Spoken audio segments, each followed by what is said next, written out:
right, and we're back. This is episode 159 of the Taproom Podcast, and I'm your host, Mike. It's early in the morning, 5:47 to be exact. I'm not going to be able to record this tomorrow. A Sunday morning, so had to record it today. Heading out to SD in a little bit, but before we jump into all that, today's episode is with Mike Bielawski of Homeland Brew in Anthem, Arizona. Man, this was fun. And Mike's such a, good dude. Down-to-earth dude, and we just got to chat for a little over an hour, man, and have some beers, and and hearing his story, and then even us talking after, man, it was just really fun. And then that we recorded on Friday, and then Saturday, they invited me down to go to, my cousin Jamin invited me down to go to one of his buddies' birthdays, who pretty much rented out Homeland, for the night for his birthday, or for the two buddies' birthdays. And man, it was such a great time. Then I got to see Mike on Saturday, and it was just really cool, man. I can't say enough good things about him. And it was just, man, and his West Coast IPA, the Homeland IPA, holy shit, man, that was good. And he had 3 other beers, and one of the cool things, it was just on the tap room, so he has four of his own beers right now, and then he has just a rotating tap list, and it's beers from everywhere, right? And it was just they have a refreshing series, the hoppy series, the winter series, all these different things, and it was just really, really cool. So I was just really stoked, and I was just thankful, man, that he let me go down there and jam in. Thanks to Jam for setting it up. And it was just, it was really, really cool. And I would, if you're in the area, if you're in the Phoenix area, or, or even from Anthem, maybe you're hearing this for the first time, you've never been to Homeland, go, dude. I don't know what you're waiting for. It's so cool. The vibes are great. The beers are great. He has always has different food trucks there, your food vendors, I should say. And it was just, I can't recommend it enough. So, and honestly, man, Mike, just straight to you, thank you, bro. Thanks for doing it. Honestly, him and I were talking even after, and we were saying, hey, we should do I want to do, because I've done, obviously, the Brewers Roundtable out here in California, but I was man, it'd be cool to do one in Arizona. So we were kind of, on Saturday when I saw him again, we were kind of spitballing ideas, and he was telling me some brewers he could have on. I was dude, let's do it. Let's make it happen. So next time in Arizona, definitely got to make that happen. All right, let's see. All right, so I'm heading out to SD in a little bit. The stops today. The stops are Pure, Bay City, North Park, and probably Mike Hess, probably maybe Taproom Beer Co., a couple other ones. Who knows? It's going to be a lot. But super stoked. I get to see my family. My sister came down. It's going to be a good time. Looking forward to that. It's a, birthday trip. So today is technically my birthday. Yeah. Excited to get some brewskis in me. Really hope I don't repeat the puke pants thing. And then I bought new little lapel mics. Looking forward to trying those out. They said they got some good noise cancellation, so we shall see. We'll see how good that noise cancellation is. They are super tiny. They're the Boya Mini 2s, I think they're called. So super stoked to try those out. With that, I got to get in the shower, get ready, and head the fuck out. All right, got to stop at Old Town Mexican Cafe, baby. Twinkle, twinkle. Yeah. But before we jump into the episode, have you ever thought about starting a podcast? Because I remember it was daunting for me when I tried it, when I was thinking about it.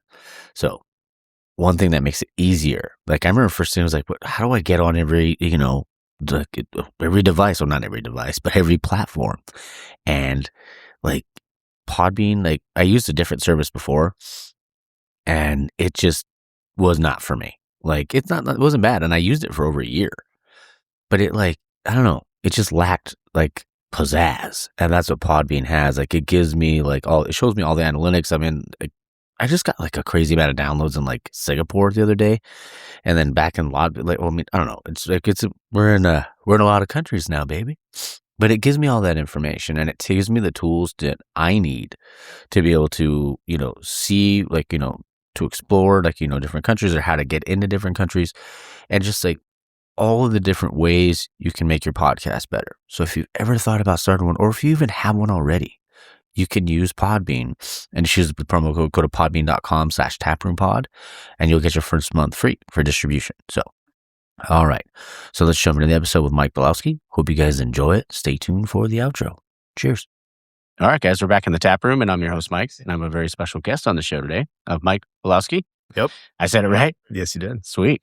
Of Homeland Brew Co. out here in Anthem, Arizona. I almost said Phoenix right away. My bad. How's it going, brother? Good. Thanks for coming up here. I know, it's a little north of Phoenix, but all good. Yeah, appreciate the trip. Yeah, I was super thankful for Jam, him talking to you about the show and stuff like that and wanting to do it. I was like, fuck yeah, I'm in. Let's make it happen. Yeah, when he brought you up a couple of weeks ago, he's like, hey, I got this cousin, he does this podcast. I'm like, what is it called? He goes, Taproom Podcast. I'm like, I've listened to that a million times. So I love it. It's kind of cool to be on it. No, I appreciate you, brother. So we're having a beer. I'm having the Homeland IPA, the West Coast IPA, coming in at 7 even. Love it. And it's really good. Yep. Balanced, crisp. It's got everything you want in a West Coast. Oh, yeah. What are you having? Same thing as you. There it is. Well, cheers. Yeah. Oh, that's good. So tell me, man, how'd you get started in craft beer? Well, yeah, it's been a long journey. Okay.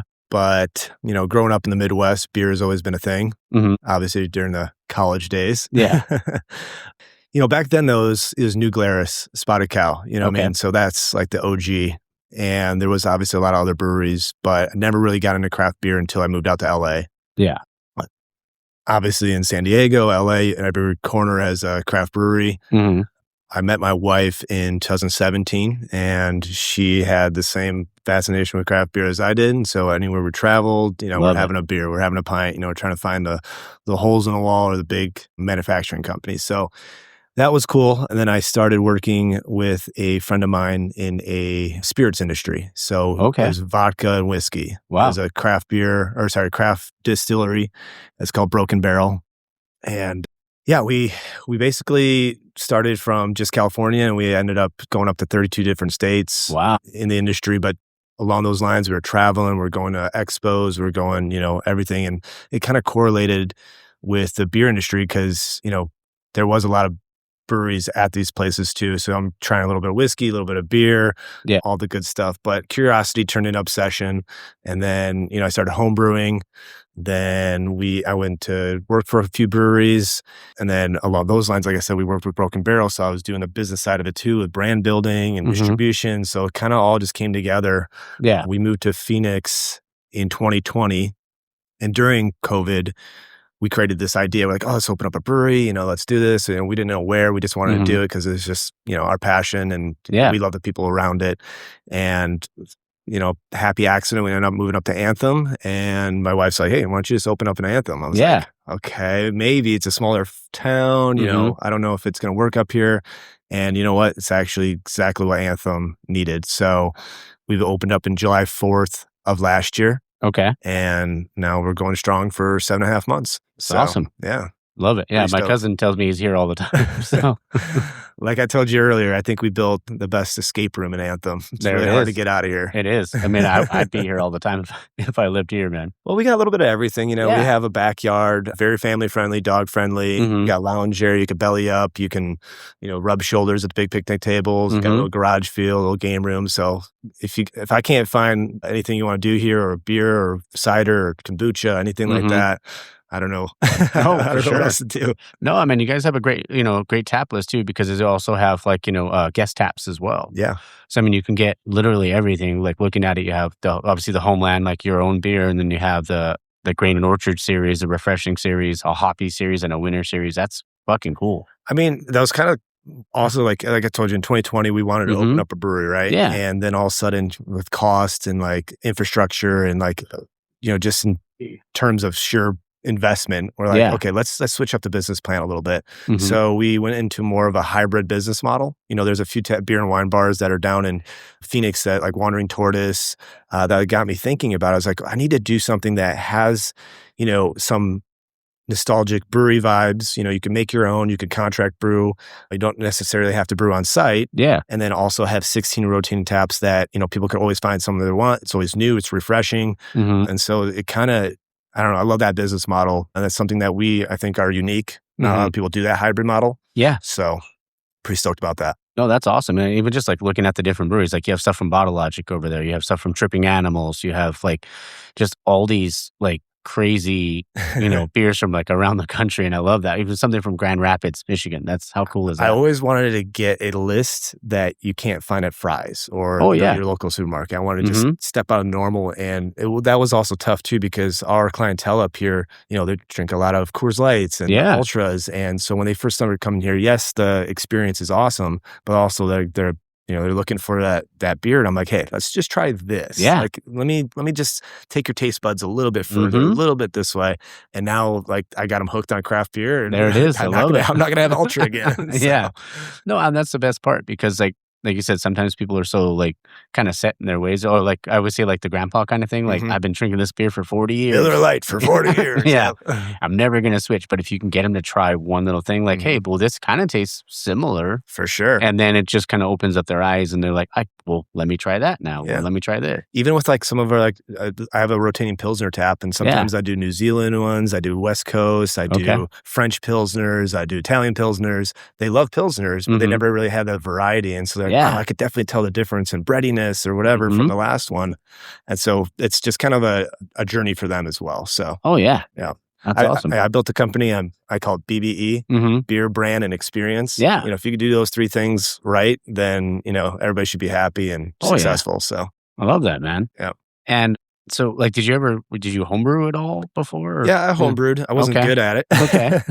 And that's kind of why I got a job at a few breweries, just to kind of really hone it in and also work on bigger equipment. And that opened my eyes. And, there was a path that maybe I wanted to go just become a brewer. Okay. And they work so hard. I give it to them. They're underpaid. I think brewers should be, the face of everything. And it used to be, obviously, brewers used to own. They used to be behind the bar, like do everything. And nowadays they have to have a business partner. And then just, I don't know. I feel it's a hard job. It's 100%. So 95% cleaning. 95% cleaning. Yeah. I think especially working here in Arizona, the summer at Santan, I was helping brewing. I was kind of, moving hoses. I think I lost like 25 pounds. It was just like nothing. Yeah. So, man. So, and we talked about you mentioned New Glarus earlier. Yep. And we talked about them a little off air. Like, what besides them, like, what are some other like breweries or even brewers for that matter that maybe influenced you along the way? So this was always a pivotal point in my life. We were my business partner at the whiskey company. He had a mutual friend, David Walker. From Firestone Walker. Shit. Yeah. So I knew who he was, and because I was just getting into like really craft beer. Yeah. I knew who he was, but he was one of our investors, a best friend, like best man at his wedding. So we ended up going up to Paso Robles, and sure enough, David's like, hey, how are you? And he's got his accent and everything like that. Nicest dude of all time. And he's like, hey, let me take you on a private tour. So we walked like on top of the roof of the Firestone. He took us everywhere. We met Matt Burleson, which, obviously a head brewer, master puppeteer or whatever. Puppeteer. We went, I don't know, we just dove into everything with equipment and brewery process. And then we actually had the luxury of having dinner with him too. Wow. So we sat down, and you could just tell the passion and just like the love that he had for people and for beer and for branding and just for everything. You could just tell, Yeah. And it's kind of funny, unique side story, but he only drinks beer out of wine glasses. Wow. Okay. He just says it just opens it up. He just puts his nose in it. Like he only drinks beer out of wine glasses. And maybe it changed a little bit, but I just remember that thing at dinner he said. So that's wild. We were all drinking like IPAs and stuff out of wine glasses that night. Okay. So I don't think I've ever heard anybody do that before. No. And I think I took that passion and like what he just basically I don't know, business wise. And he built this amazing company, 805 and everything else. And he's got a sour program. He's got everything. And I was like, yeah, I want to do that. I want to do that. I want to be David Walker. So that's so cool. I think him and Matt Burleson obviously do a great job. They've done a great job for a long time. Sustainable, consistent, everything. So that was a big moment, in the brewery, influence basically. Oh, I bet. Like that's like, because they know they always say like, don't meet your heroes, but I mean that, seemed like a great experience for you. And no, it was fun. That's how I feel like, even because I saw you have Logic Light on there for Bottle Logic when. Because I mean, there's obviously so many great breweries out there, but Bottle Logic was always like a white whale for me. So when I got, their head brewer on, I was like, it was everything I wanted it to be and then some. And it's great when you can experience stuff like that. Especially early on, if you're like a fanboy early on, then all of a sudden they're getting more beer and different beers. You're just like, yes. I'm so happy you're continuing this. Oh yeah, for sure, dude. So like, like when you started like your brewing kind of journey, what were some of your favorite styles you like to brew and or obviously drink as well? I would say, I think my first beer, I try to mimic a pale ale from like Sierra Nevada. Okay. I think they're that just like a perfect IPA. Yeah. Or pale ale anyways. Mhm. And a coworker of mine, Andy, he's now a brewer at Surly in Minnesota. Oh, wow. Okay. He got me these like double and triple IPAs and, Mhm. all that stuff. And I was like, I can't drink that. Yeah. But once you have it, Mhm. those taste buds, you can't get away from Oh, it. yeah. So You can't turn that off. no. So I think I search, or I'm an IPA guy, so Okay. if I did brew. But when I did brew as well in the Midwest, it was more dark, dark stouts or porters or anything that you can Okay. have during the winter because it's so damn gloomy. Oh, yeah. And it's cold as shit. You need something to warm you up. Exactly. So, and that maltiness is amazing. And you can always throw different like marshmallow, whatever. You could get pretty fancy with it and it won't taste that bad. Mhm. So, I love it. That's awesome, dude. Like, what are some of your like? I mean, because I know like you contract brew like the Homelands, like all your Homeland beers. Yep. What are like? Are there some favorite hops that you kind of feeling right now, or like? Because I know there's like Dulcitas. Like I feel like it become like the new crush. Like they're putting that in everything. But there's, obviously I'm into anything New Zealand hops. If we're talking like IPAs, like Nectaron or any of that stuff. So and then, so good. And there's actually one that, obviously our logo is HBC. There's a new HBC hop that's more like berry and cherry. Okay. And people have been playing around with that one. It's like HBC 9000 or something. I think it's HBC 192. Yeah, some kind of some number. Some number. They haven't named it yet, but I don't know. I'm a traditionalist though. Like if you're talking West Coast, I want the Chinook, the pininess. I want a little maybe Cascade, and then do the Mosaic. And Mosaic's so good. Yeah, Mosaic's my favorite. So all day. Yeah. So I'm kind of a purist. I'm kind of a traditionalist in that aspect, but I do like trying something new. Mm-hmm. And so I love Mosaic. I wish that, like, I think the first one I had, I think I've talked about it on the show, was the from St. Archer. Oh, the Mosaic IPA at St. Archer. Okay. Way back when, before they sold out. I don't even think they're around anymore. Have you ever had Mayberry IPA from El Segundo? Oh, so good. Dude, it's the best. Especially off tap, like straight, fresh. Like that is the best. And then you just get Mosaic in there. So that's one of my up there. Oh, dude, it's so good. That's one of the things too. Like I love single hop beers, but you just don't see them very often. But they are, when they're done right, they're so good. And they're like, I call them the educational beers, because when you're trying it, like you get all those notes and you're like, okay, well, that's what Chinooks taste like. That's what Mosaic tastes like. Yeah, it's hard to kind of pick out. Let's say they have, 3 or 4 different, 5 different hops in there. And it's kind of like, oh, I'm getting this fruit from here, but this from here. So if it's single, you're like, yeah, that's a taste bud I needed. So. Oh, yeah. And then like when you do try, like if you have that single hop and you have that consistently, and then you try one of those ones at 3 or 4 or 5, you're like, you can kind of find it in there. For sure. Yeah, in the palate. That's fun, man. That's why we're here. Damn right, brother. Next segment I like to go is called the 4-pack. Okay. So what's one beer that never leaves your fridge because you're constantly restocking?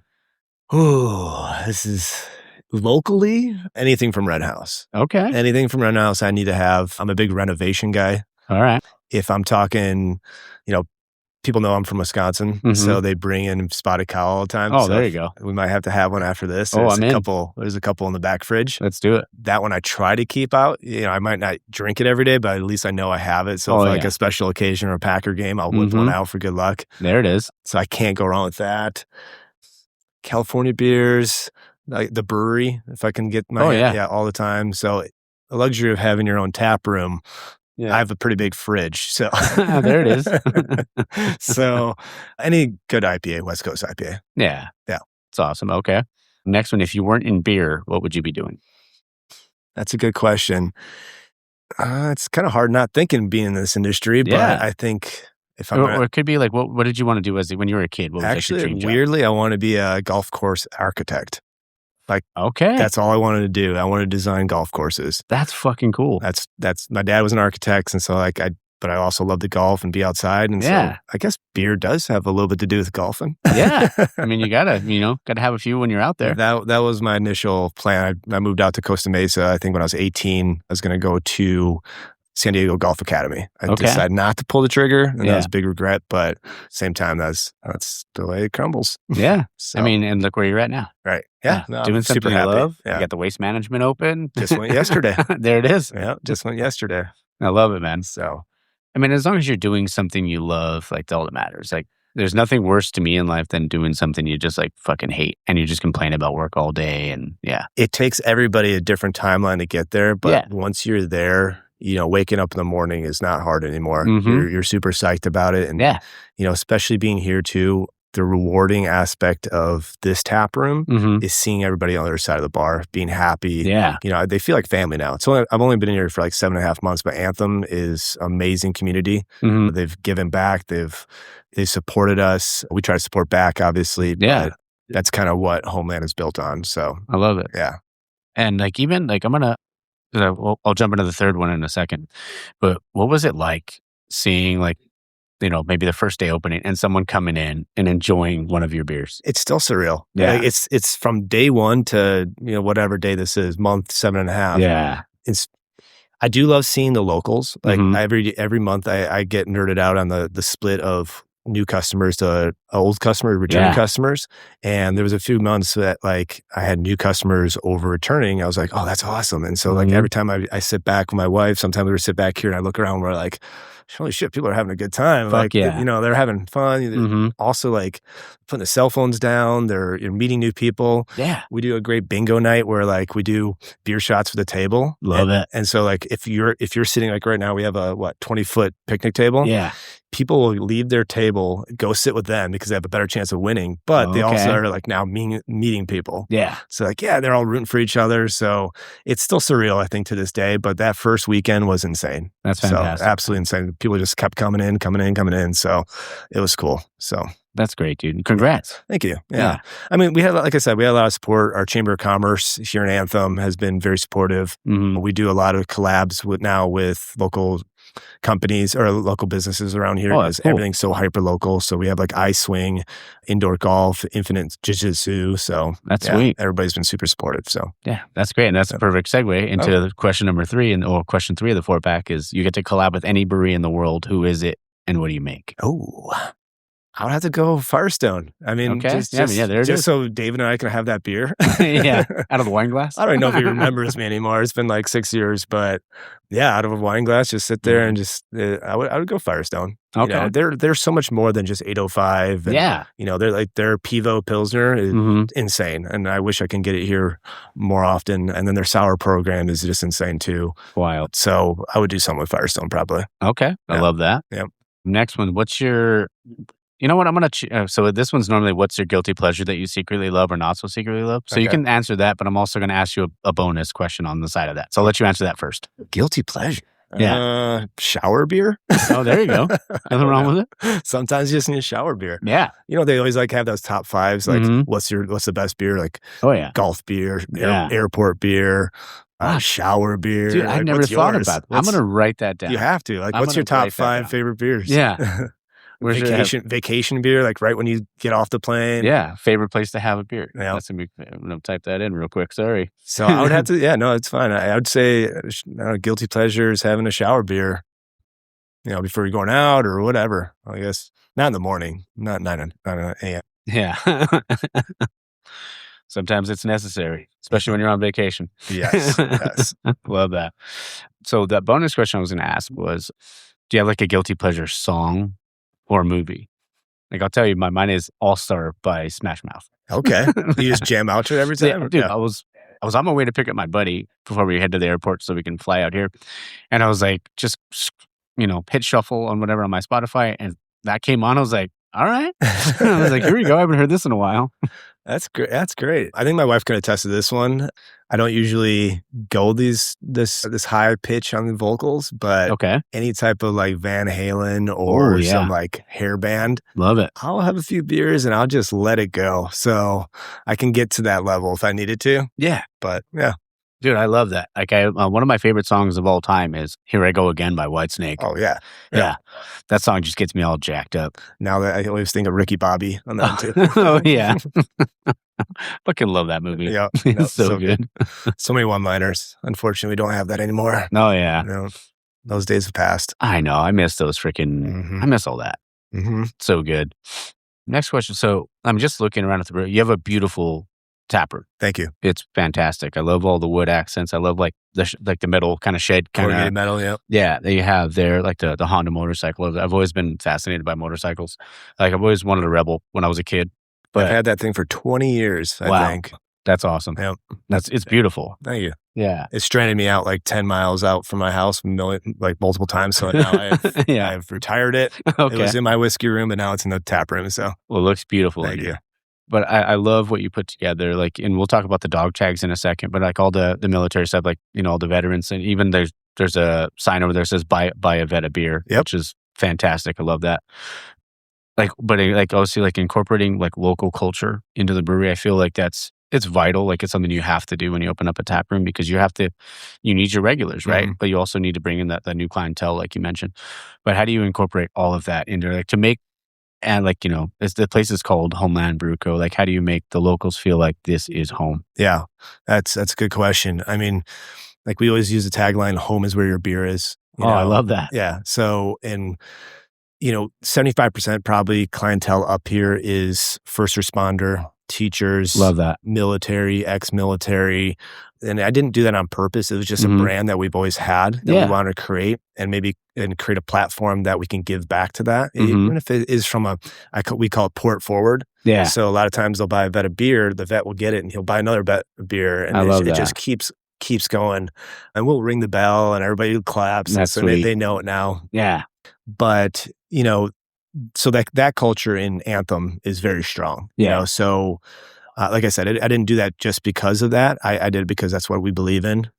But I can see the community go behind that as well. And, just kind of banking off with the other questions too with the local businesses, with collaborations. Everybody just wants to, it seems like every email in the morning, like, hey, Mike, you want to do this? Hey, Mike, you want to do this? You want to do that? Like, I love that. Like, that's just, that people are just, drawn to community and just having a good time and just the happiness that comes out of maybe sharing a pint or just being in the space. So that's great. And I mention it all the time. I'm sure listeners are like, come on, Mike, you're talking about that again. But it's true. Like you get to sit across from somebody or sit next to somebody, and you just so happen to strike up a conversation. And then next thing you know, you're sitting there for an hour, 2 hours, having a cup and just enjoying, like you said, you set your phone down, just enjoying a conversation for a little while. Yeah, I know. We talk about it all the time. And that's probably if you Google like, how do you make a successful tap room or brewery? That's number 1 or 2. And it should be. It should always be that. It's the experience level, and just, I wouldn't be in the industry without it. If I came in here as stale and snobby and pretentious, I'd be like, I'm not, just because it turn a buck, I'm not doing that. So that does have a lot of substance. Yeah. So. Yeah. And I feel like the days, because don't get me wrong, there's probably a couple breweries still out there. Because I always say the industry it's the best industry in the world. Right. But I would say like 95% of it's really great, but then there's a 5% that kind of, but every family has a bad apple or two. Right. But I remember, I was younger, I'd go to order a beer and they'd be like, what do you want? Like, what kind of beer do you want? Right. Instead of like being like, hey, but you have to, if you're a business owner, you have to be that way, right? Yep. You have to, because you're the face. Yep. Or the people that you have working for you represent you, and they become the face of the place, right? Yeah, they have to be an extension of you, for sure. Exactly. And there was another reason why I don't know if you look at the menu behind me, how I did curate the series. That was very important to me, because that went along with the experience factor of the BBE. Is when they come in, I called it menu fatigue, when a lot of times you see these chalkboards or just a million, things. It helps the beer tender and also helps the patron. For sure. They break it down so much faster. And then from there, if they have a question, you could sample them on, IPAs, whatever. And I think there was a moment where I took a buddy of mine that doesn't drink beer very often. I took him to a tap room and I just sat back and watched. And he was like kind of frozen a little bit. Yeah. And I'm like, I knew probably what I scared wanted. a little bit. It's intimidating. It's intimidating. Jinx. And do we drink to that? Yeah, probably should. Yeah.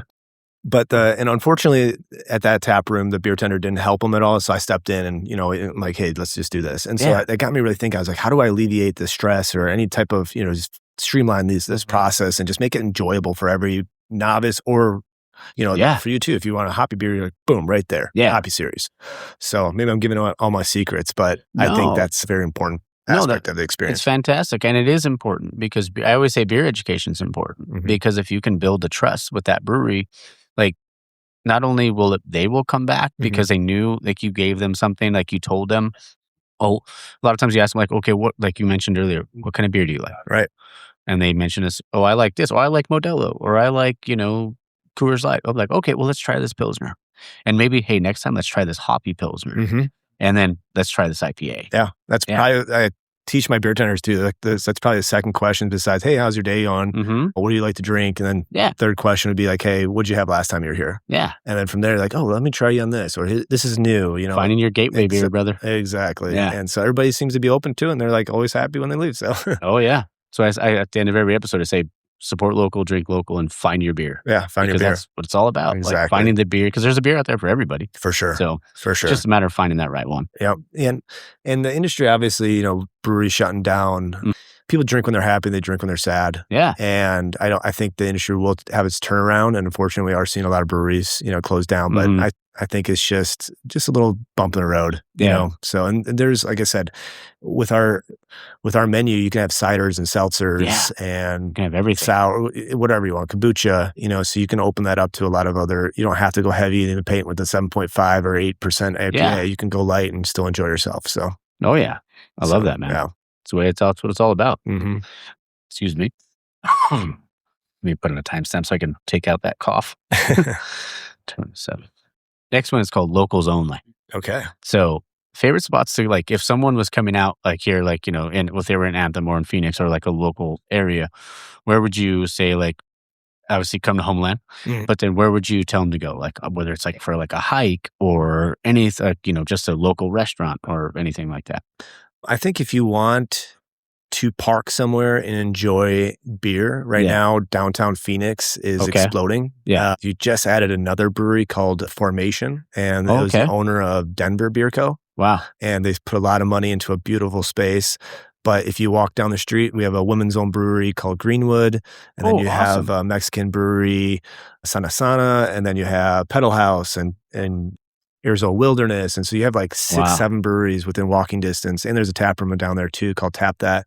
So I would say if you want just like a quick downtown culture, some foods, a lot of good beer, I would always throw someone down there. Okay. If you're just looking for a small hole in the wall brewery too, I guess I'm staying on the beer trend. Wren House, you've been there. Oh yeah, so good. The little OG house. It might not be there for very much longer, but it's just a little shady area. But yeah, I get that. Yeah, but whatever. Yeah, it's a beautiful building. It was like a former bread factory or something. Yeah. And then hiking anywhere. Okay, you go to Gateway. You can go north, south, west. You can't go wrong with any hikes right now, especially with this weather. Mid-February, so you can't go wrong. Oh yeah, no, and it's beautiful out. And it's beautiful. Yeah. So I mean, it's like every time, like I would come out, like, all right, Jam, I need to go get some 4-packs from Wren House. We need to take the razor out. That's what I'm talking about. I got to get some pictures. I got to get some pictures of the cans or whatever. But no, it's such a beautiful landscape. Mm-hmm. Yeah. And Lake Pleasant out here too is underestimated. You can go out there and sit on the beach. I know it's really weird to see a cactus right next to water. Yeah, but it's beautiful over there. Yeah, and they have a nice little barbecue spot on the water, so it's kind of a fun spot to get out of like the Arizona desert. So, no, and then even like I love, because he has a house in Munns. Like I love going up there too, and then going up to Flagstaff, and I feel like there's a brewery. You throw a rock, and it's like you hit like 12. Yep. Yeah. That's kind of why we kind of moved up to Anthem too, because you get up to Prescott, which is just great, or like you said, Flagstaff in an hour and a half, and it's a whole different world up there. So no, we love it up here. Yeah, it was crazy when the first time I went. Like obviously, when you think of Arizona, you think of desert, but then you're driving up 17, and it's like, where are these trees? Like, where are these trees coming from? And then it starts getting a little different. Yeah, it's like woodsy, which is wild. So, another one I want to ask you. So, like about food. Sure. So, what's your favorite thing to pair with the beer? Your options are wings, burger, pizza, or tacos. Or you can throw something else out there if you like something else. Street tacos and beers is fantastic. Any great street tacos and beer. They have great tacos in Arizona, but like living in LA for a little bit, those street tacos are fire. Okay, anywhere you go, like yeah. So that was great. What's the go-to protein on those tacos? A little bit of everything. Okay, Al pastor, carne asada, any of that goodies, but. Oh yeah, it's mostly to do with like how they just basically grilled a little, tortilla on the flat top, and it's outside So and put the little onion, cilantro, just very simple. Doesn't need to be crazy. Yeah, gotta have like 8 of them. So good. So, yeah, I love like chorizo tacos are my favorite, but I mean al pastor is great. kind of salad. Can't go wrong. Okay, yeah. The only thing I won't get from like a taqueria or whatever is like chicken. Yeah. I just feel like chicken's chicken. Right. But I always like kind of gauge, like I'll always try like an asada taco and then chorizo if they have that. But if I kind of feel like the asada taco is like the Pilsner or like the lager of the brewery, because if that's good, everything else probably pretty good. True. Yeah. True. Like you can't, if that's your standard streamline, then everything else should be really good. So that's a good point. Yeah. Maybe I'll work my way down that way. There you go. So next one, what's your hangover cure? If you get them. More beer? Yeah. Shower beer? I think I told you earlier. Yeah, some more Homeland beer. I mean, I guess, I do mushroom coffee. Oh, same. Rise, yeah. Okay, I do. It's called 10 Mushrooms Coffee. 10 Mushrooms Coffee. Yeah. It's a little gritty at times, but a little earthy. Yeah, a little earthy. But if you mix it with coffee, you have to throw a little bit of like oat milk or whatever in there, some type of creamer. And I don't know. I feel way better just in like your digestion, your head. It clears you out pretty quick. Oh yeah. So I remember the first time I tried it, because like the 10 Mushrooms has a little bit of instant coffee in it. But I remember the first time I tried it, I was like, wow. Like I felt like there was like some mental clarity there. Exactly. But then it was like I felt like energy and I didn't crash. But when I drink regular coffee now, I'm still, You crash, and also I don't like the stomach feel of it. Like you drink a little bit and you're just like, oh, man, I got to just drink a bunch of coffee. When you have like mushroom coffee or Rise, nothing. You feel great, but you're not feeling bloated or anything else. So yeah, that's kind of, I go that way, and then just a shit ton of electrolytes, maybe AG1, all the goodies. Little super greens. Yeah, super greens. Yeah, so. I take those too. Yep. That's like my hangover cure is vitamins. Yep. Yeah. I feel like it should be to everybody, and I get it. It's probably pretty standard, but if you're not on like vacation or on a boys trip and you can't have that beer in the morning to cure you, you got to go the old fashioned way. Oh yeah, vitamins. Yeah, anytime I whether I'm at home or I travel, like I usually have like I would say like it's like the men's one a day for guys under 50. So it's like that, a little bit of like zinc and then super greens. Yeah. Like pop those. Yeah. And then take a shower, usually good. But even if I am hungover, I'm usually pretty productive. Yeah. Hungover person. So I'll still go to the store. I'll get stuff to make food. I'll make the food and then go back and lay down. Do you have kids?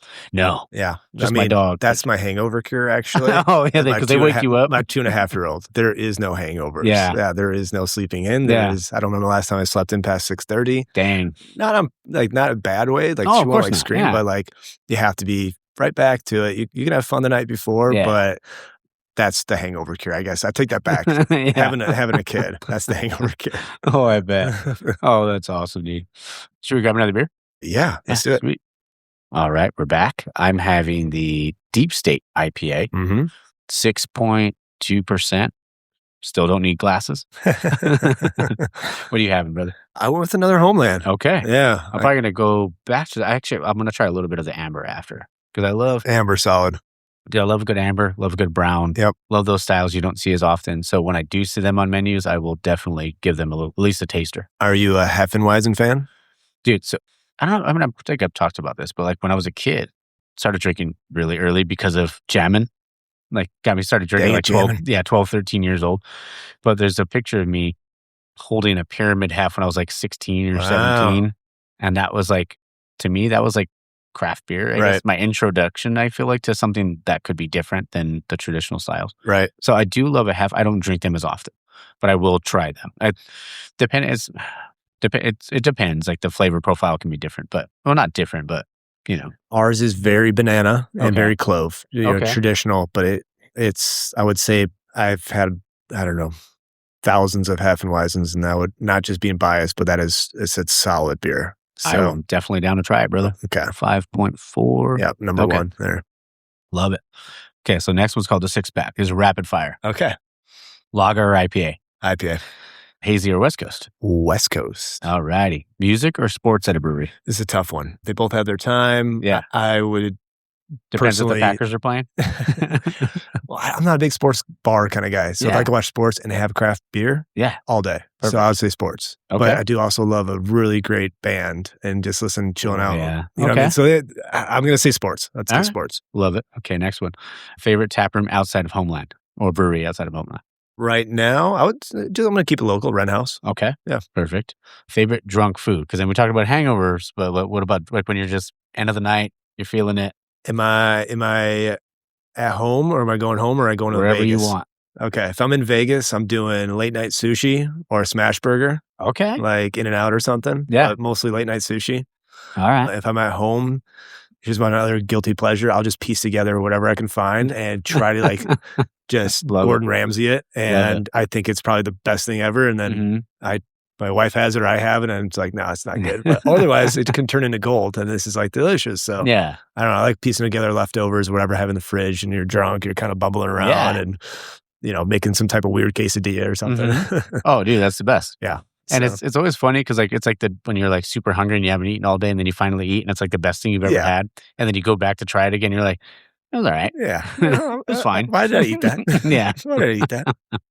Next one is, if your personality was a beer style, what would it be? Oh, man. This is a good one. I would say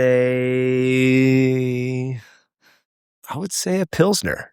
Okay. I would say a Pilsner, a traditional like European Pilsner. One, I'm Polish, so that makes sense. But I don't know, just it's traditional. It's hardworking. It's relentless, and it's always consistent. So. Yeah. Yeah. Oh, dude, I love a good Pilsner. Yeah, man. It's so good.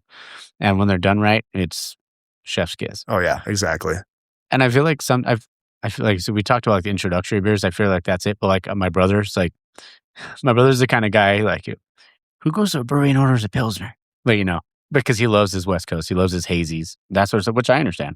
But I think taking from like your taco thing, if you go in and have a Pilsner and they do a good Pilsner, that they're going to have other good beers. So, and I'm assuming like you get food trucks here and stuff like that all the time. Yeah, so we do rotating food trucks and back, and that's another thing. Anthem struggles with getting nice restaurants or good restaurants out here. We have good solid food, but it's a slice of the city that I can bring up here. At first, people used to come for the beer, stay for the food. Yeah, it's almost turning opposite, which I'm okay with. Yeah, I always say, come hungry, stay thirsty. Yeah, because I bring up Thai food, wood-fired pizza, cheesesteaks, Chinese food, tacos, anything up here, and they look forward to it every week. So happy to satisfy their needs, and also obviously staying here for a couple beers. So love it. I wanted to ask you, like, have you had, because there's always like a memorable brew day, and this is a question I'm just thinking of. Like, I was like, I should ask him this too, but like any like. I know the memorable ones are usually the ones that have gone awry. Yeah, that's the first thing that went to my head. Yeah. Do you have any fun stories like that? I do have a couple of fun stories where I definitely opened up a bottom of the fermenter and I probably wasted a shit ton of beer. That one I don't like to think about. Yeah. But memorable brew day is probably the first time I got to work on a big production. Okay. You know what I mean? Just because, it was like crazy and there's a bunch of levers everywhere and you're writing a bunch of numbers down, but going through that process and then, 4 hours later being able to like, hey, I just brewed, 50 gallons of this, and now people are going to enjoy it. And then later on, we're going to can it, and all that. It's just in the satisfaction of it was pretty cool. That's awesome. That was a few years ago, but at Santan. So okay, yep. You know what I love too? The last couple of years I've wanted to come out, but it just hasn't, like, the dates haven't aligned for me. Is Copper's Beer Fest? Copperstate Beer Fest. We were just there 2 weeks ago. How was that? My good buddy Thomas does a really great job of getting breweries that you will not be able to get. I'm talking Hop Butcher from, Grimm. Yeah. Grimm from, Brooklyn or New York, and just Tripping Animals, all this. So he worked his ass off, and I thought he was just going to have the brand ambassadors. Yeah. But he had his whole row by himself of all these brewers, and all the brewers came. Yeah. So you're like going, I think we spent 1 hour. We didn't even make it past 7/10. Wow. And we're like, holy shit, like this is great beer. And we're also talking to the brewers. So I would say that Copperstate last year or a couple weeks ago was like top level. Wow. I've been to JBF a bunch of times, just in general of like being able to talk to somebody and trying to like really great beers that you will not find in Arizona very often unless you're at Homeland. Yeah. Love it. That was very special. Unfortunately, a lot of times, we have Strong Beer Fest coming up. Okay. So if you ever do come back, look up Strong Beer Fest. It might be either this weekend or next week. No, it's not the Super Bowl weekend. It's next weekend. And every beer is like over 8%. Shit. It is, you do like get a little cross-eyed after a while, but it is fun. They have like a wrestling match in the middle of the Oh, fuck. thing. That's right up my alley. Yeah, dude. Yeah. It's really fun. It's just everybody dresses in different themes, like neon stuff. Like one year it could be like they dress up like a wrestler. So we're all dressing up like big glasses. Dude, I'll show with my fucking wrestling tights on. Yeah, exactly. A lot of people wear tights or just like neon stuff. And so that was fun. So check out those two, Copperstate and then Sean Beer. Yeah. That's where the Mike thing came from. Because my wrestling name, my gimmick was John Michaels. John Michael Michaels. Yeah. Because my favorite wrestler is Shawn Michaels. Oh, Heartbreak Kid. Oh, the greatest of all time. Dude. Yeah. Snap. Yeah. Sweet Chin Music. Come on. That was actually my favorite too. No, I could talk about the HBK all day. Mm-hmm. Jam, who's the greatest wrestler of all time? Who's the greatest wrestler of all time? There it is. Yeah. Yeah. His favorite too. I knew I liked you guys. Yeah. Oh, I fucking love it. No, man, but yeah, I love all the breweries, like even like all the different stories I've heard like from around here. Like one of my favorites is Andrew. Or Drew Poole, I mean. I don't know. Is his name actually Andrew? Or is it just Drew? I think it might be Andrew. Okay. Sorry, Andrew. Or Drew if I said it wrong. But apologize too. Like his Big Spill Pills, like, we talked about like, the fermenter for you. He just, they thought they were dumping the wrong beer. And that's where the name Big Spill Pills came from. I did not know that. Yeah. Okay. Well, they also do like things like Wally, for the dog. And then they have the house cat there too. Yeah. Which is super unique. Mm-hmm. But yeah, Big Boy Wally, Jolly Wally. Yeah. Yeah, we're big fans. We bought our house in 2021 down in Phoenix. We're like 2 blocks away from that brewery. Yeah. So we walked there, stumbled home. There you go. So we became fanboys pretty quick. I love it. When I was younger, like I moved in with my buddy Brian, and when you walked, it was total bachelor bed. It was like 3 of us.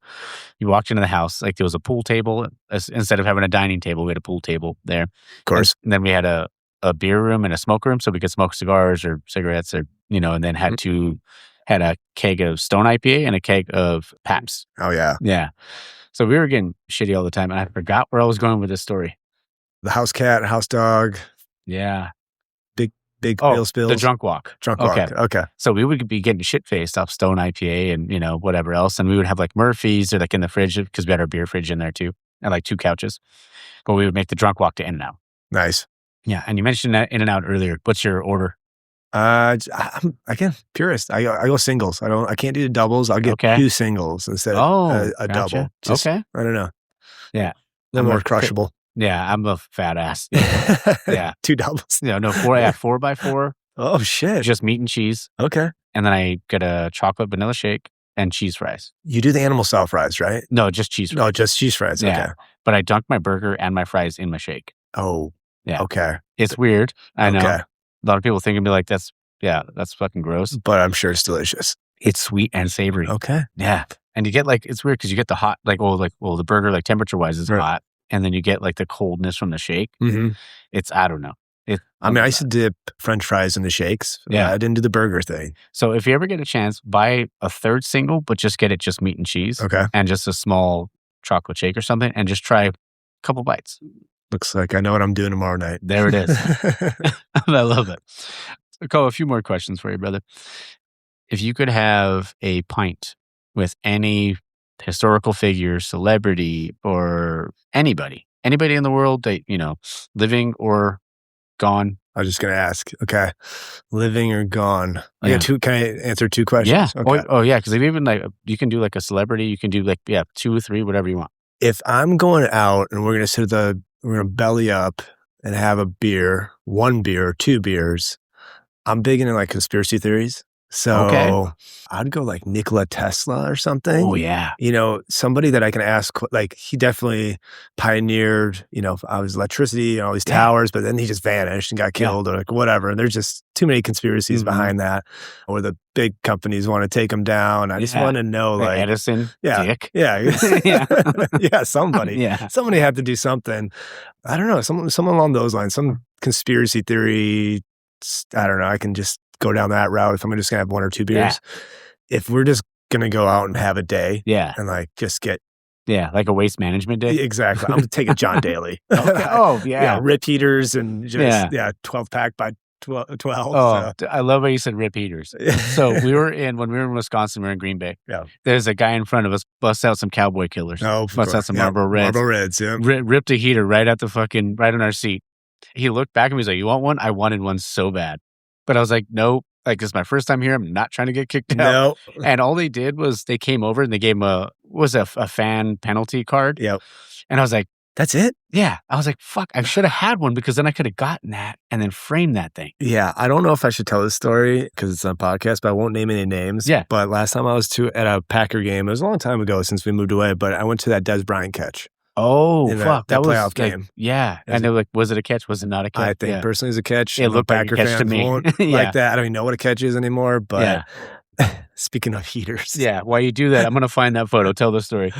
Find that photo. We were talking about Packers earlier, right? Mm-hmm. And I was telling you how like walking down the stairs is really tough in Lambeau, especially when you're like having like snuck in fireballs and you're just whatever. And a buddy of mine, it was around the third quarter or halftime, he just wanted to go to the bathroom. I didn't know he wanted to go have a cigarette, right? Yeah. Well, he was walking down the stairs. He like swan dives off the fourth stair. I just see him down there. He just missed it. And then the whole crowd goes, whoa. Yeah. And they pick him back up. Nothing, brush it off. They're like, oh, that's great. Yeah, I wanted one so bad. That's classic Wisconsin right there. Yeah. Anyways, so they brushed him off. I was like, oh shit, I think that was my buddy. I'm like, all right, well, hopefully he's okay. Well, 20 minutes goes by, 30 minutes goes by. Mm-hmm. He's sitting next to me. He doesn't show up. 40 minutes goes by. He doesn't show up. I'm like, where is this guy? Yeah. I walk around the stadium a little bit. I'm like, and then I was like asking the crowd. I was like, hey, did you see this guy? And he's, literally he has just the biggest, like, I don't know, he's got necklaces, like Green Bay necklaces, a cheese hat, like the whole thing. You can't miss him. Mm-hmm. And they're like, yeah, he went to the bathroom and then I saw him getting escorted out. I was like, shit. Okay. Well, little did I know, I called the local jail. Oh no. Sure enough, he went to jail. And then I learned later that he went to the bathroom. He was sitting there at the urinal just smoking a cigarette. Oh, smoking a heater while he was... He's going to get so mad that I told this story. Hey, smartest dude, greatest dude of all time. But yeah, he was not happy. Oh, and so they like basically kicked him out and he put a fuss in and we found him later in the drunk tank. So okay. Yeah, that's a core memory of mine. So, there you go. Yeah. Yeah. And that was one of the things too, like even like with me and Jamin going to the Packer game, like I'd always like growing up, like, so I was like 5 or 6 years old and I was a Raider fan because of my dad. But then he was like, dude, you don't have to, well, he didn't call me dude. He's like, son. You don't have to, you don't have to cheer for the teams that I cheer for. You can pick whoever you want. And then one game, I remember it was a preseason game, like in 94 maybe.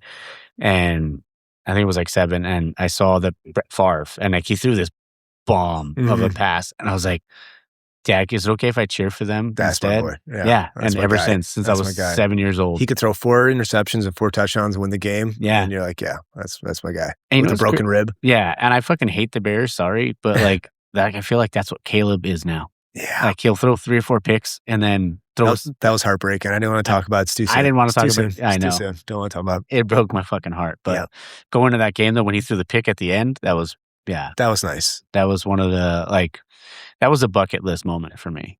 But it was great. Yeah. I mean, late night, cold tundra, watching the Packers Bears, like you can't go wrong with that. So, what were you drinking that night? So we in the stadium we were doing, I think we were drinking hams. Well, I think I had a hams. I think you had a Busch Light. Okay. Busch lattes, got it. Yeah.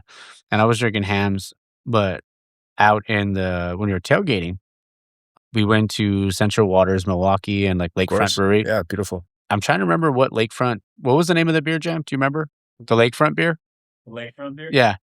I think we might have a picture of it, but the one we had from Central Waters, it gave us a 4-pack because it was the last 4-pack they had from their anniversary.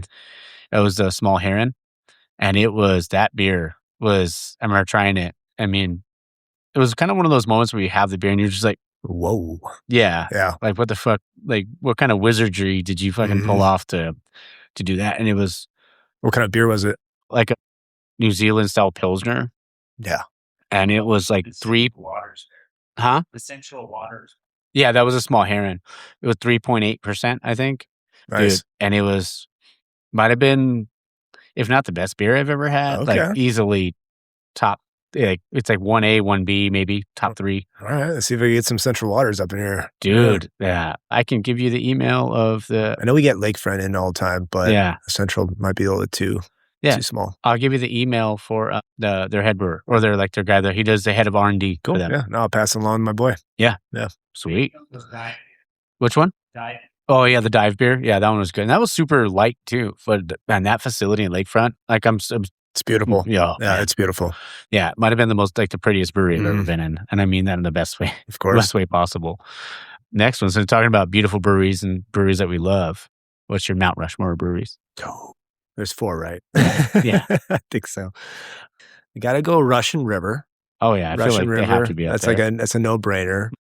We will go New Glarus. Okay. Because of Spotted Cow. Yeah. And they have more than just Spotted Cow. They have a fat squirrel and 2 women and just everything. They just, like, that area too is just so a little beautiful. It's like a little Swiss town. Oh, yeah. And New Glarus has just been a staple in my life. You know, a lot of people don't forget about him because it's they're kind of bought out now. But I think after I read his book and listened to a bunch of stuff, Sam from Dogfish. Oh yeah, Sam Caglione. I always forget how to say his last name, Caglione. Or I know there's like Sierra Nevada, Anchor, like all those like OGs, Bells. Yeah. But I think Dogfish started like a very unique, like with the 60-minute and 75-minute. And he built that little like, and then like the 90-minute. Yeah, he built that little, football game thing to push that. I don't know. And just again, reading his book early on, it was, I think he's up there too. Mm-hmm. It's hard because there's just so many great ones, especially nostalgic ones. Oh, for sure. And so then if I'm going to throw local, I know it's a far stretch. I would say Wren House. I don't know. Wren House. I love Wren House. Yeah. Been great. Anytime I see their stuff on a menu, like if it's out by me, which isn't often, I'm going to order it. Yeah, our buddy brews for him now. He used to work at Smog City. He used to be a brewer at Smog City. Yeah. And then a couple of years ago, he's at the Prescott location now. He's a head brewer at Wren House. That's fucking awesome. So his name is Jake, and he does a great job. So, I trusted his stuff in Smog City when I lived over by Torrance, and, I trust it now. But yeah, I'd kind of go with those lines. Yeah. Dude, I love Smog City. Yeah. Like, I mean, and the guy's name is John Porter. Like, well, can't go wrong. Yeah, I mean, like, he's doing what he was meant to be doing. Yeah, Porter. Yeah, love that. Next question: if you could bring anything back from when you were a kid that's not around anymore, what would it be? I would say the silence, I guess, in a weird way, like the unreachable, like no tablets, no phones. Mm-hmm. You left the house and you're not going to be back till dark time for dinner. Yeah. Just adventure stuff. Yeah, I would say like unreachable. Yeah. There's a lot of like nostalgic. Obviously, I played video games and all that stuff, which I would totally bring back too. But I think the unreachability nowadays is tough to get to. I struggle with that as well because, especially owning a business, you're always trying refreshing your Gmail so you don't want to miss anything.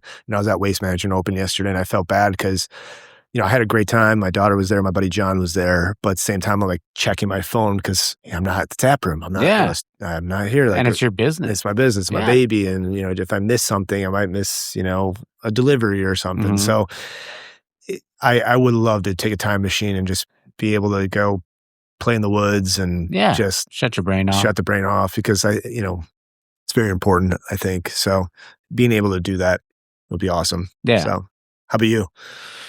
Similar. Like, I mean, I miss like the days of like hanging, like not having to like to worry about responsibility and just being able to enjoy life. Yeah. I feel like I've kind of gotten back to that now with my job. Like I love my job. I love being able to do this, like being able to sit across from you and have a beer and hear your story. Like you're doing something you love to do. Right.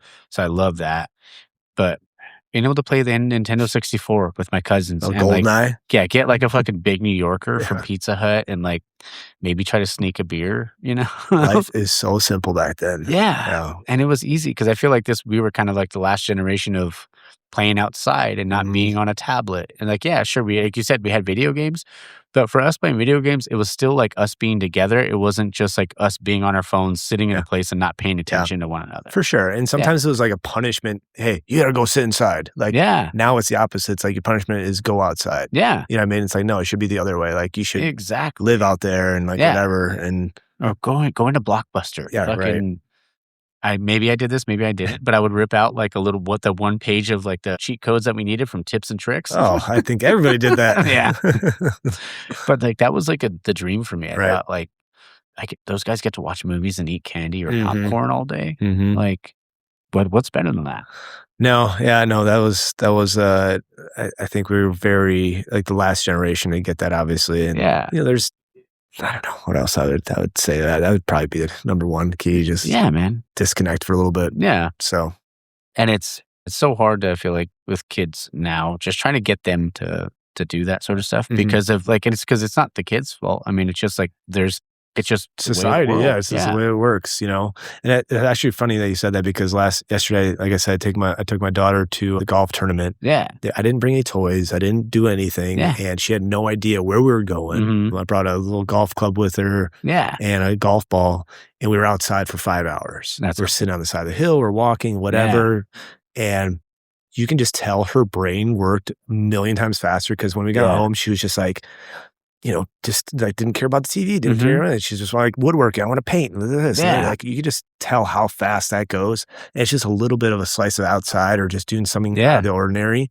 that doesn't involve a screen. Yeah. Or letting them explore it's crazy. So yeah, something that just like it triggers that in their brain. Big time. Yeah. It's a huge building block. So I think a lot of people forget about that. I think adults too. Yeah. I don't want to get too philosophical. No, dude, because we all get caught up in it. I totally understand it. I'll bring it back to Homeland though, is because, we pride ourselves, especially our neighborhood. We call it neighborhood. Yeah. It's not neighborhood, but I love that. Yeah, so we kind of look at each other. We don't want to yell at each other, but we like look at them like, "Hey, you're on your phone right now. Like, put it away. Put your phone down." Yeah, and they'll say that, and they'll just hang out and they'll talk. And I didn't know I created like a networking hub either. Like a lot of, especially in the first couple months, there was people that came here and they're like, "Hey, can I buy your membership because I want to bring a client here, or I want to meet someone here, or like whatever. I want to just chat." And so I created this hub outside of just a community aspect of it, where people want to just meet people. Just use beer to facilitate, I don't know, new introductions. So, get a little liquid courage and go talk to somebody. So. Oh, dude, yeah. And tell me more about that. And then also, let's talk about the dog tags. Let's talk about the mug club and all that sort of stuff. I mean, like I said, at first I wanted to come up with like a founders club in a way. It's called Anthem Ale Society. Okay. And I love that name. Yeah, thank you. And it's a great deal for them. They get basically penny pint, them and a +1 every week. Okay. So it's huge, like discounts, whatever. Yeah. But they also were like the first founders that helped us boost our revenue right away, so we can just take off running. Yeah. And the one that you have is the one I recently did. I was trying to do one in the spring and one in the fall, and the other one, people were just asking, "Hey, can we just do another like mug club?" So you're getting 20-ounce pours for 60-ounce prices. Wow. Also, I just ordered growlers. Oh, nice. So they're going to get a growler they could fill up for $1 a week.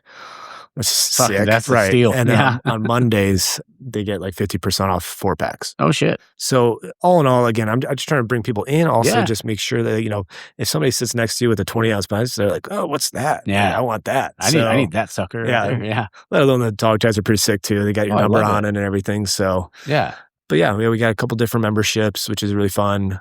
And it's not just for regulars, it's for everybody that kind of comes through here. But it's also just supporting local and supporting us, obviously. So yeah. And I became an honorary mug club member. Yes, you did. 6'6". Yeah, I ordered the number 66 because of Star Wars. There you go. I don't know the Palpatine. I don't know that, but yeah. Yeah, I'm a huge nerd. When it comes to anything, like, Star Wars, Lord of the Rings, and all that sort of stuff. I feel like I've watched Star Wars like a million times and I've still not nerded out on it. Yeah. I love it. Trust me, I watch it all day and I just can't even remember half the things. Oh, what about like outside of beer? What do you nerd out about? Mostly, I would say like sports or something. Okay. I'm probably pretty boring. I don't know. I just listen to podcasts. And, no. What are some of your favorite podcasts? Gotta go Rogan. Oh yeah, Joe's great. My wife just got me this master class it's called, and like everything you want on there is business, health, finance. Master class is ridiculous. Okay. And they just go through a couple episodes. That's like my road trip stuff. Oh, I'll have to try that out. I mean, just well-rounded. I don't know. Movies, TV, all that good stuff. But yeah. I love it. Yeah. Oh, I just remembered. I wanted to ask, I saw the Mr. Kegs, the Mr. Keg. Oh no, the Mr. Beer kits. Okay. Yeah, 2 of those. I was like, that's fucking sick. Yeah. Was that what you first like did the homebrew on? I think so. It was something similar to that. It had the prepackaged grain and everything. Yeah, Jam did one of those once. How did it turn out? It was a brown. It wasn't good. Sorry, Jam. I think the hardest part on those homebrewing kits is the conditioning of the bottles and actually getting like your yeast to take over and actually doing all that stuff, because one, you have to have the perfect climate for it. And being in Arizona, it's almost impossible. Oh, I bet. With the heat and everything. Yeah. Or it's too cold. Oh, yeah. That's true, so if I was in Wisconsin, that's like way too cold. So I had to keep it somewhere else. Or that's always the hardest part. But whatever, it's homebrewing. It's the fun part. You're having a beer with somebody and throwing some grain in there and watching the boil. And fuck yeah. It's nothing much to it. I love it. Yeah. So we're probably going to have actually another friend of mine. He's a head brewer over at Pedal House. Okay. And I think I'm going to try to do it maybe next month, but we're going to do a home brewing class up here. So if people want to, sick. Yeah. So if people want to like sit around, it'll obviously take like 4 hours, 5 hours, but if they want to come in for the first part of it, go home, come back, and like you can see how to condition, bottle, all that stuff. And then I'll throw it in the back of my cooler, and then we'll probably have like a mystery keg or mystery bottles and stuff. So okay, are you guys gonna do it like an all-in-one, like a Brewzilla or something like that, or what are you guys? He has he's got a little system. Okay, I forgot what it was, something like that. Yeah, I think it's 5 gallon. It's not big, 5 or 10 gallon. No, it's not 10 gallon. It's 5 gallon. I love it. Yeah, something small. That's fun, because me and my brother a couple times went to Windsor just to check out the homebrew class. Never actually homebrewed. Oh no, technically I did once, but like I did it with a buddy. He's just like, pour this now or do this, or he just kind of guided me through it. But he was like such a pro. It was like basically like just a small scale pro brewery essentially out of his garage. Nice. Like even the cops would come and pull up to his garage because he would have like 4 or 5 rotating taps. And they would come and sit down and have a beer. Oh, that's sick. Yeah. That's sick. They told him, like, we'll let you keep this, but we won't let you, because he wanted to distill too. They're like, we won't let you do that, but you can keep the beer stuff. Because they would just come have a beer after work. Yeah, you can't get too much in trouble with just beer. Once you get into distilling, it's a little different. Yeah, it was something like he's got pictures of like, him and the cops or whatever. But like, that's awesome. If they saw that the garage door was open and the lights were on, they'd be like, pull up. That was an open sign. Yeah. That was the open sign. Yeah. Basically, man. That's awesome. That's great. Before I get into the last question, I just want to say thank you, dude. This is super fun. I want to say thank you. Like I said, I've listened to your podcast millions of times, especially going through all the business stuff and trying to figure out if I even want to do this. Yeah. And, your conversations that you had with a lot of brewers and marketing people and just industry people, it makes things a lot easier because you're like, okay. And you don't even think about half the stuff until you listen to like podcasts like yours. Seriously. It's eye-opening, and we could go on tangents and it is what it is, but there is nuggets that, I found that are super useful, and I think it made us successful, or hopefully it will make us successful going forward. So I appreciate you. No, thanks, man. And what you've built here, all I can see is success coming your way, because I mean, obviously you've already built that with, you said the locals and new customers and stuff like that. And then obviously like with all the stuff you have for like the kids and everything like that. And all I see is success here. Yeah. I mean, hopefully. Yeah. You got this, man. Yeah. I appreciate it. Thank you. Of course. And last question, if you had to describe yourself in one word, what would it be? Oh,